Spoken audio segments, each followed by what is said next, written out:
Hi, everybody. I'm Rachel with Sandwiched KC, and we're glad you could join us for today's What in the World webinar. Today, we're going to learn what in the world is sepsis from Daphne Fry, and she's with Crossroads Hospice, and we're very grateful that she's here to tell us more about this topic today. And I'm just going to turn it right over to you, Daphne. Okay, let me get this pulled up for us. There we go. Okay, ready to roll. Hi, thank you for having me, Rachel. I appreciate being here and having the opportunity. It's especially talking to people, the caregivers in the community, those of us that are at that age where we have family at home that we're taking care of. It gets overwhelming sometimes on what do we know, what do we not know, and what do we need to look for. My name is Daphne. I'm a nurse practitioner. Been a nurse practitioner for quite some time. I've been with Crossroads Hospice and Palliative for 3 years. Prior to that, I was with chronic pain management for almost 20 years, with some urgent care sprinkled in there as for PRN jobs as needed, just to keep my skills up. I have a passion of what I do now, really advocating for maximizing people's lives, whether they're chronic illnesses at home in the palliative standpoint, or maximizing their life if they go more terminal into the hospice route. But today we're going to talk about sepsis because this is such a large topic that most people don't know about and they don't really think about it. So I think this is a great topic, and Rachel, I thank you for having me on to talk about this. So what in the world is sepsis, right? By definition, going with the Center for Disease Control, sepsis is the body's extreme response to an infection that we might have. It causes very intense inflammation throughout our body while our body tries to fight off that infection, which can lead to tissue damage as well as organ failure and even death. Sepsis happens when an infection that we already have is not controlled and it starts triggering that extreme response. Most people don't know that sepsis is actually the leading cause of death in the United States. A lot of that has to do with just a person's immune state and an illness they might have that starts going down a certain trajectory and ultimately ends up with inflammation and infection in the body. But I thought that was fairly alarming to hear that it's the leading cause of death, according to the Center for Disease Control. So what's the difference between an infection and sepsis? I get this question a lot. An infection is kind of what we're used to hearing. I have an open wound. I scraped myself. I've got to put some ointment in a Band-Aid. I might get infected, but it occurs when a germ enters the body, and then that germ starts multiplying and it starts causing an illness, and it might start causing organ and tissue damage. And also, an infection can put you and your family at risk for a life-threatening condition, which is called sepsis. Now, sepsis is the complication that's caused by the body's response to an infection. Sepsis can lead to organ failure and to death. Sepsis happens when an infection that you already have in the body triggers that response, like I was saying earlier. So one leads to the other. Things that sometimes can get confusing for people.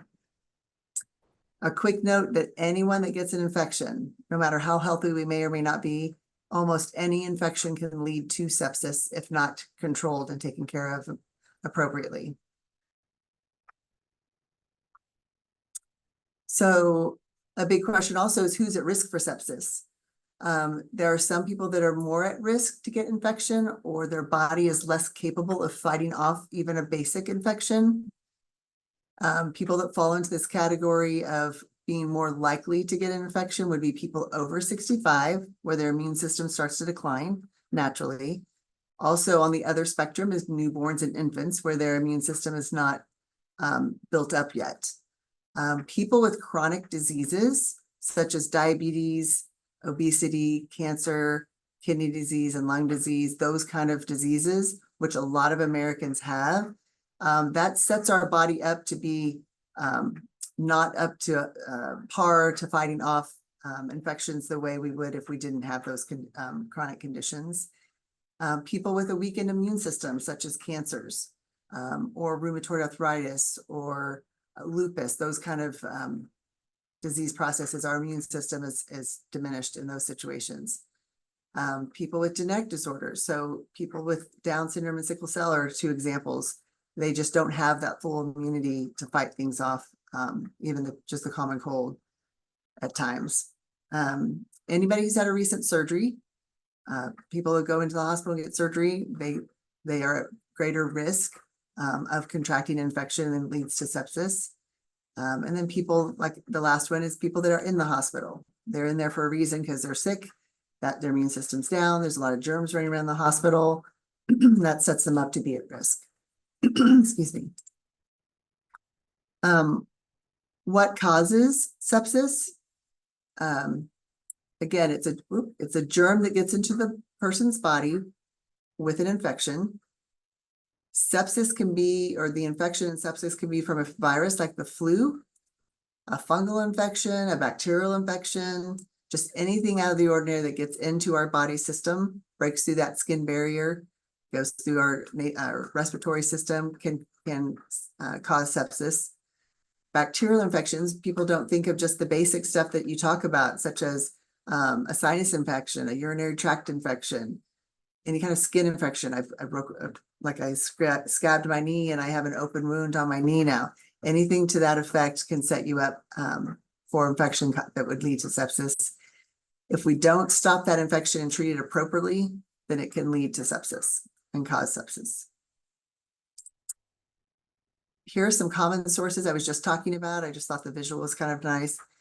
50% of all of our sepsis infections start in the lungs, which is kind of a big number.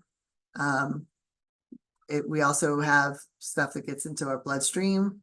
We also have abdominal infections. Usually you think of your appendectomies, your appendicitis, your gallbladder flare-ups, GI system that's not working appropriately on a routine basis, urinary tract infections, like I mentioned before, catheter-related infections, so people that have urinary tract, like a Foley catheter for your urine, or even any kind of tubes for feedings that are inserted into the abdomen. Those are all sources of bacteria to follow those tubes into the body system. Then there's, of course, soft tissue and skin infections. There are things that you think of like when we have rashes, even if you have like shingles and it leaves blisters and that opens the skin, that sets us up for potential for infection from that standpoint. So did you know, so there are just interesting facts about the overall picture of sepsis, that over 1.7 million people in the United States develop sepsis each year, which is a lot in this day and age with our modern technology. At least 350,000 people in the United States will die or pass away from sepsis each year. Sepsis is actually the leading cause of death in the US hospitals, and half of the patients who die in the hospitals have sepsis.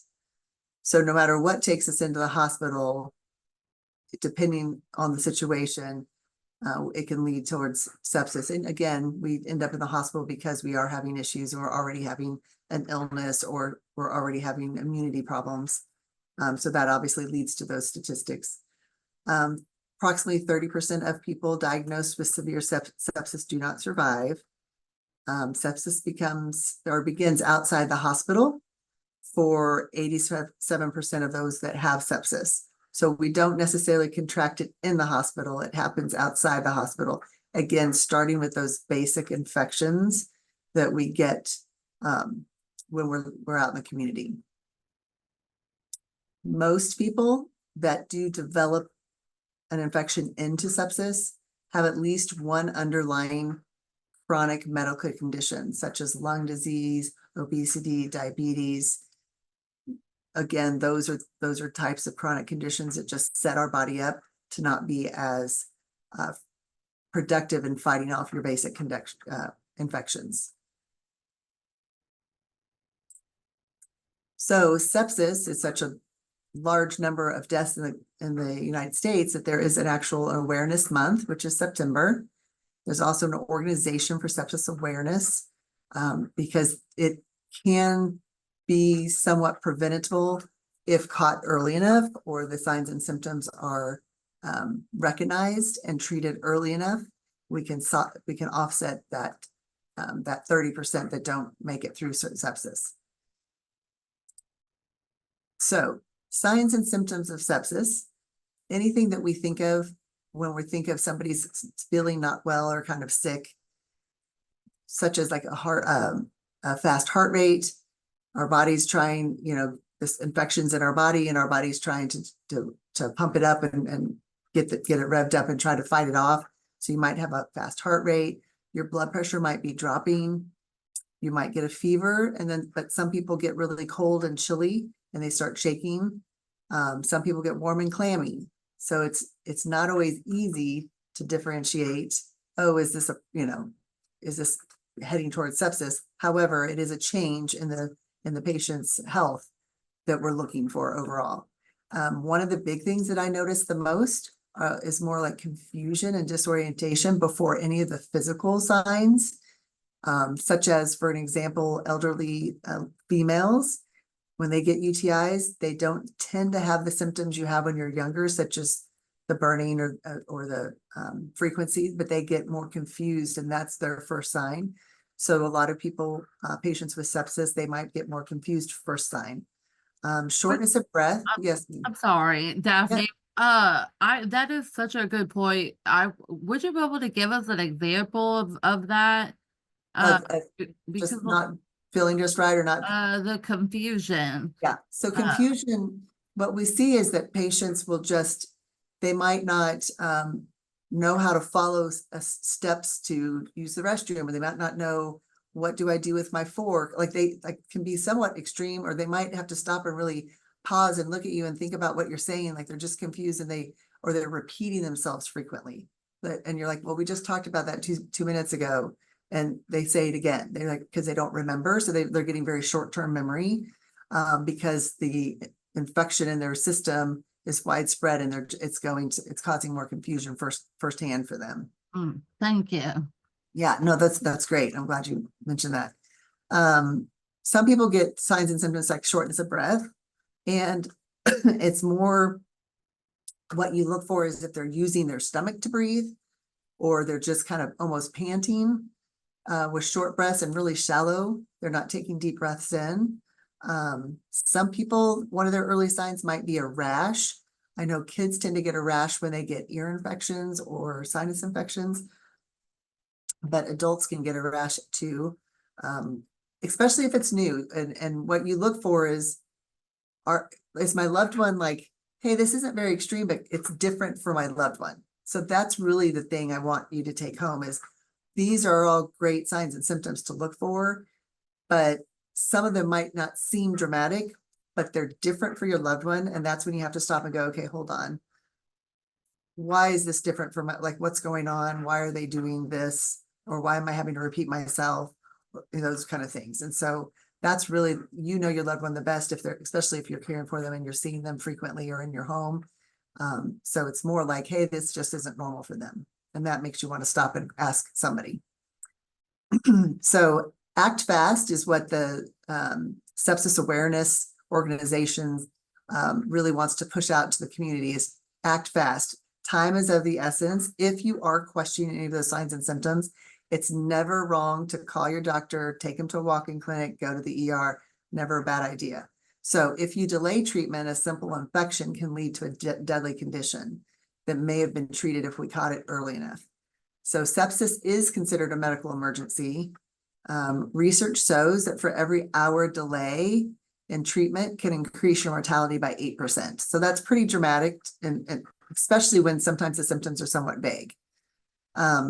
If you see signs and symptoms, you want to ask your healthcare professional. If you can't get a hold of anybody, or regardless of what they tell you, and you're feeling in your gut, something's not right, you just go to the ER. Rather be safe than sorry. Or, sorry, maybe if it called 911. One time my grandma collapsed in the hallway, and I was not able, there was no way she was going to be getting to the ER.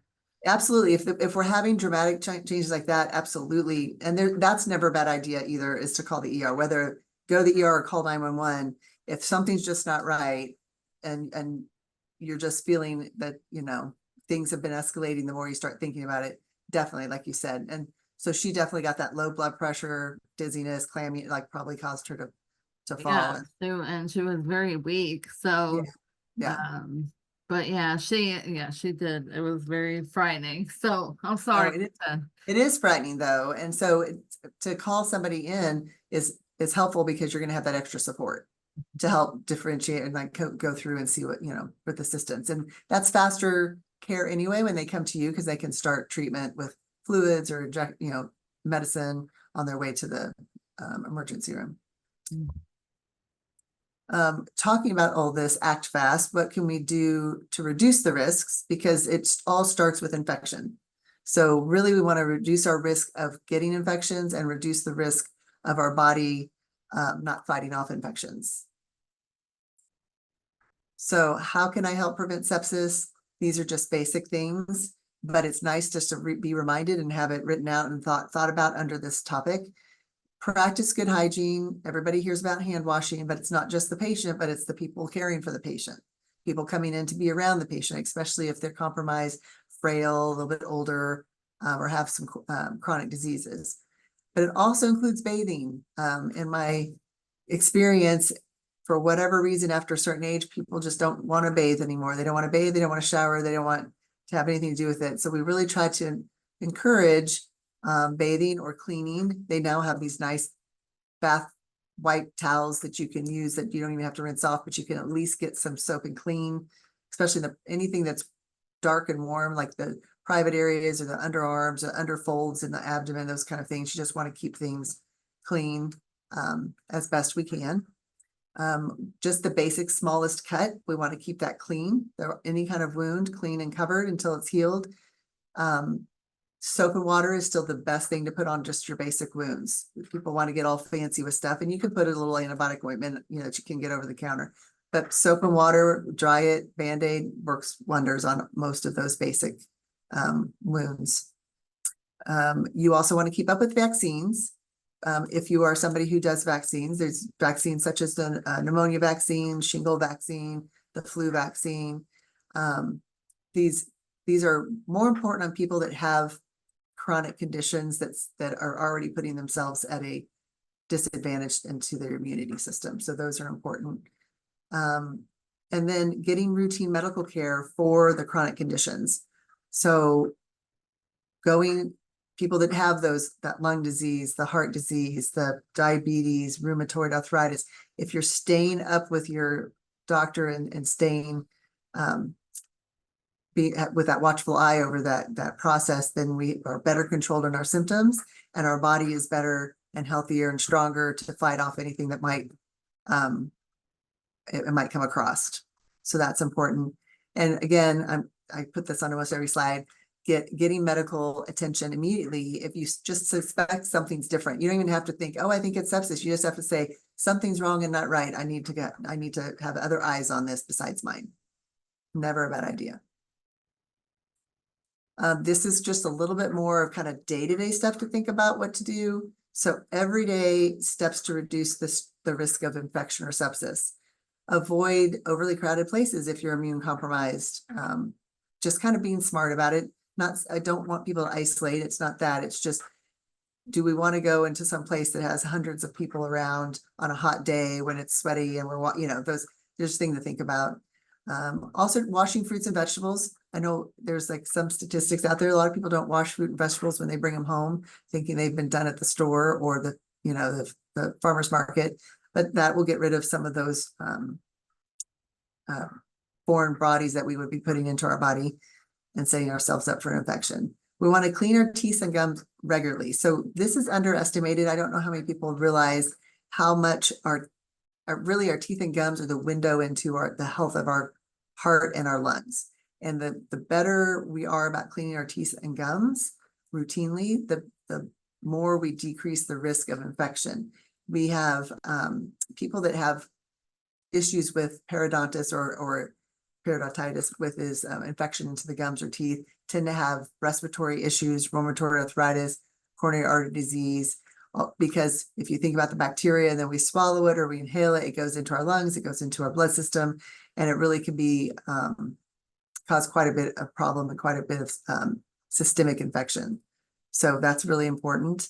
Also, not keeping our teeth and gums in healthy condition when we are diabetic can really adjust our blood sugars quite and make it difficult to keep those controlled.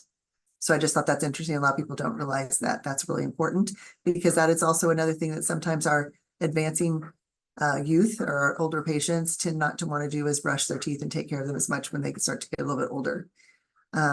Another option sometimes, again, if somebody's immune compromised, in particular, sharing cups of food and utensils and whatnot, just let's not put our germs to them. Let's just let them keep their own germs.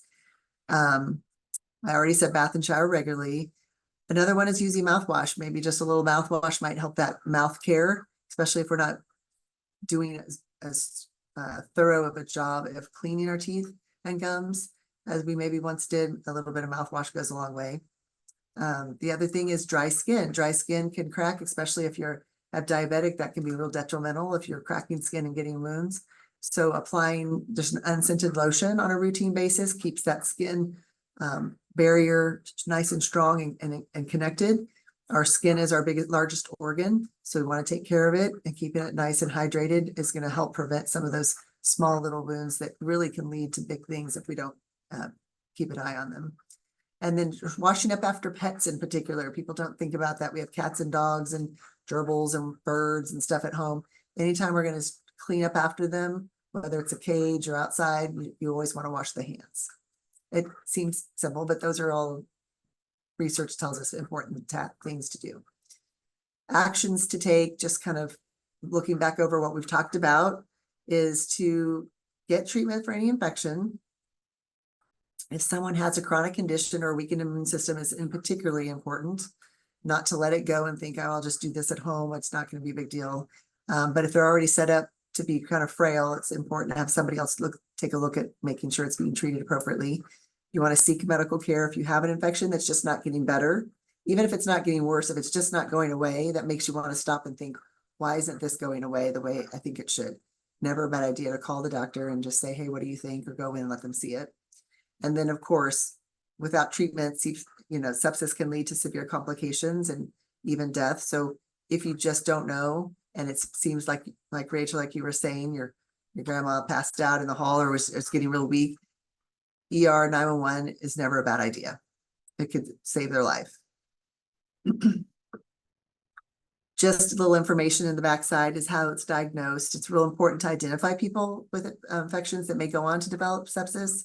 So going in to have them looked at is important. It allows healthcare providers to perform tests for signs of infection or organ damage, such as physical exam, lab tests, x-rays, blood cultures, blood oxygen levels, urine tests. All of this workup will lead to a diagnosis that can give that healthcare provider a directed treatment plan and be more efficient at resolving the infection, hopefully preventing it from becoming septic. So potential treatments, I've had people ask, like, well, what does it look like if you're diagnosed with an infection or sepsis? If it's an infection, you're probably treated as an outpatient basis. If it's sepsis, you're obviously an inpatient basis. Antibiotics is the first line of defense because, again, infections come from mostly bacterial. IV fluids, we often get very dehydrated. People don't drink as much if it's warm weather out. If we're elderly, it doesn't take much to become dehydrated. That's cause for a lot of UTIs or urinary tract infections, as well as sometimes the lung infections. Oftentimes the blood pressure starts going up or down. So medication for blood pressure is important as a potential treatment. And then in some circumstances, there may be ultimately some surgery if there is actual tissue damage that needs to be addressed.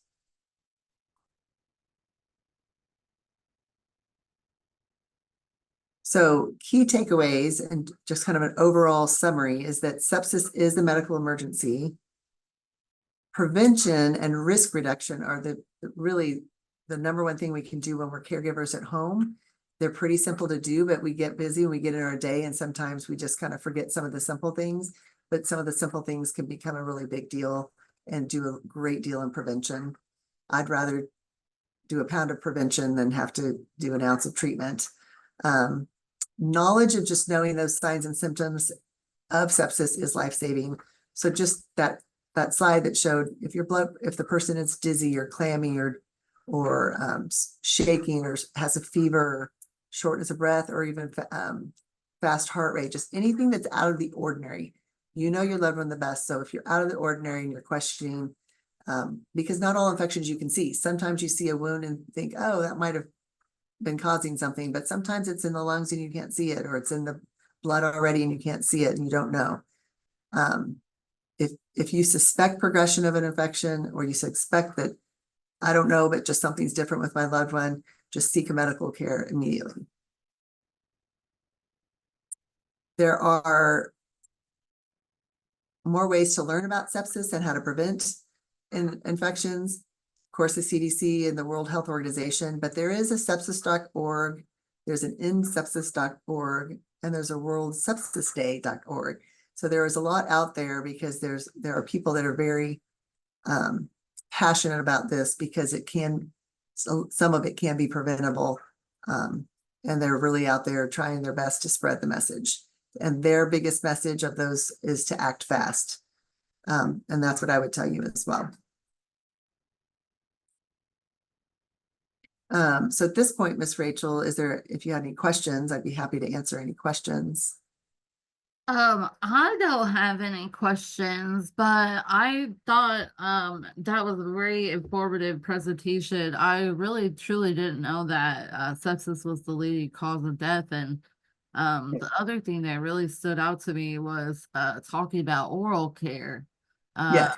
I think especially with older adults, that tends to be last on the list sometimes. And Right. but unfortunately it could be a major source of infections, and I guess that hadn't occurred to me. So I Yeah. thank you for sharing that with us. Sure.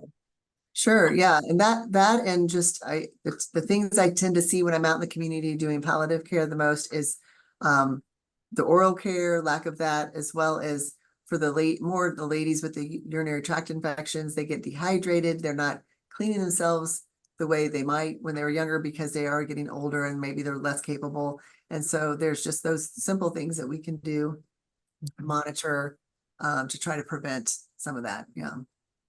Okay, well, I am going to stop the recording now. Again, thank you so much for joining us. Sure. One My moment. pleasure. Thank you.